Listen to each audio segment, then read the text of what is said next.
What's up, jokers? Last time on my stream, I touched a little bit on how the taunt system works and what the different taunts do in the matches, but I didn't really get a chance to go in depth because I'm usually calling what's happening on the screen.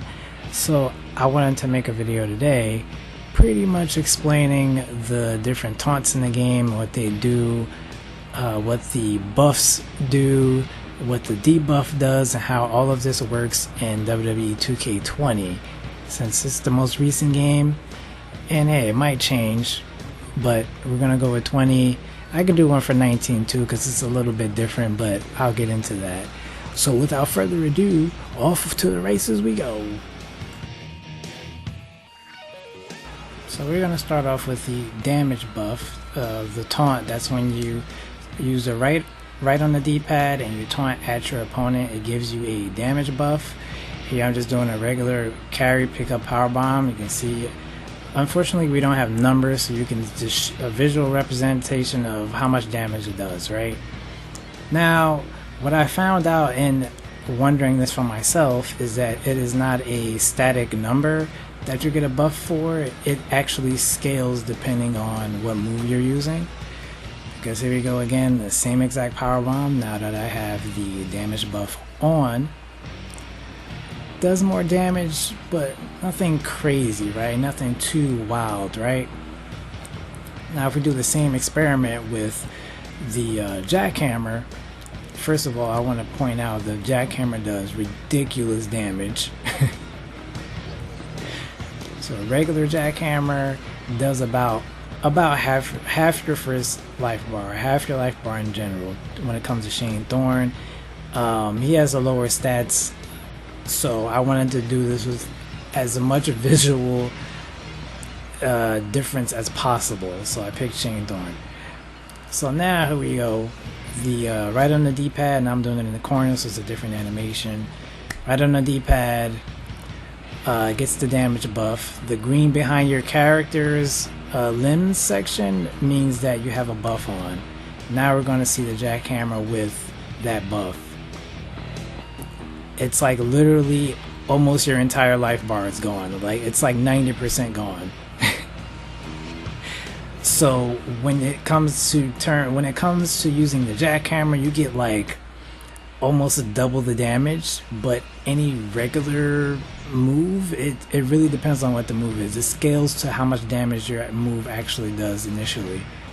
And that was one of my big wishes for the next game when I brought it up on stream, if we actually knew what that percentage was, because it also scales when you talk about the crowd taunt. So when you use left on the D-pad and you taunt towards the crowd, you gain added momentum, which is the little numbers under your health and stamina bar that goes up every time you do something. It goes up. But if you use the crowd taunt, you get a percentage boost. That also depends on how much you get from the move initially. So you see here, use the same power bomb. That's like our base go-to. Drop them on his head. You get a little bit more than what you got without it. Now if you go for a stronger move, you'll see that the number goes up even higher. So it really depends on the move itself that these numbers scale. So you might want to keep it in mind when it comes to which one you want to use when, and what characters you're using, like things like that. So here we go. We taunt the crowd. We go over and do the same move that we just got a 6 momentum boost on last time. And now with the buff we get a 9-point boost. And another thing I wish they changed the color, because if you don't necessarily know what you're doing, you won't know which buff that you have on, and it might be nice to have some general knowledge, like, oh, my opponent is doing more damage, or they're looking for more momentum, or things like that. And the last direction, if you press up on the D-pad, you'll get a wake up taunt. Now you can only use the wake up taunts when your opponents are down. You press up on the D-pad, it makes them stand up. And and it's good for setting up your stuff, but it's also good for avoiding things like if your opponent has the possum payback equipped. If you rush in too fast, they can just catch you with their possum attacks or pins. But if you use up on a D-pad, you can completely negate the payback even activating. As you can see, if you can stand, they're nowhere near them and they have to activate it. It's like, yes, you force them to stand, you have to deal with their reversals and things like that, but at least you don't have to deal with their possum, because that's something you don't want to get surprised by. It also works with the kip up payback. If you use up on a D-pad wake up taunt, they can't use their quick rise. Now, in the terms of the kip up, quick rise, and the comeback, things of that nature, if you give them a big enough window, they're definitely going to mash it so that it works. However, if you time your wake up taunts, you can just completely lock them out of using that ability. So wake up taunts are great for that. And they also work as long as you're in the match, whoever you're focused on. They can be in the ring, they can be on the floor, they can be in the crowd. As long as they're down and you wake up taunt, they will get up and stop them from quick rising. In the case of something like this, you can actually get count out victories because of it too. Like, don't neglect your wake up taunt. Now the debuff has two different variations. The first one, say you reverse a big move, you get that orange circle around your reversal. If you have two reversal bars available, you'll put your opponent in this state where they can't reverse anything that you do. That's what the yellow background means. They can't do anything about whatever you want to do. They can't reverse it. No matter how much reversal stock they have, they cannot reverse it.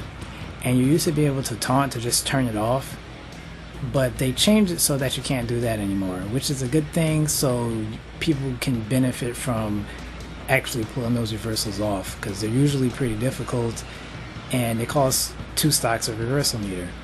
And yes, I know, the rope physics, it's been in the game since like WWE 12, it's not just 2k20. Please play the rest of the games. But as I was saying, you can't take it off whatsoever anymore. Once you get it through a reversal, you're pretty much stuck with it until it runs out. Now the one you get from the rollout mechanic is a little different. And I know people dislike the mechanic, but I just like the added, because that's how it is when you watch a match, whether it's a ladder match or a fatal 4-way or whatever. A lot of the times there's usually one or more people just laying at a ringside, just chilling, while whoever is in the spotlight at the moment is doing their thing. So if you recover fast or early, you'll get the yellow debuff, but you can actually taunt and turn it off when you get it by way of the rollout game or the rollout mechanic, right? But if you roll out and you wait the entire time for that meter to build back up, just take your time, catch your breath before you get back in the ring, you actually get a buff. The problem I have with this buff is the same problem I have with the buff system in general. Like, they don't tell you which one it is, so I'm not going to sit here and tell you which one it is, because I got to look into it more myself. I'm going to assume that you get a damage buff, but that's as far as I'm going to go with that at this time.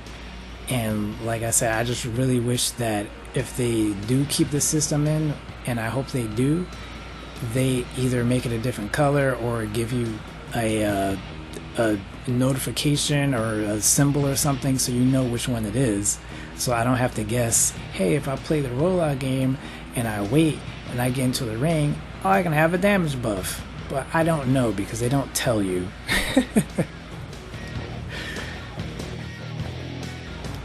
Lastly, you have a both damage buff and debuff that only happens during squash matches.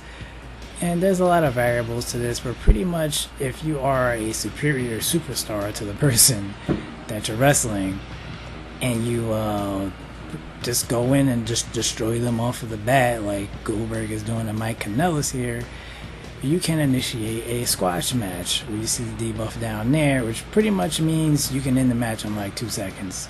That's the long story short of that.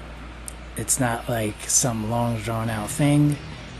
You're just in the match fast. That's what a squash match is. But that's pretty much all of the buffs and debuffs and what the taunts do.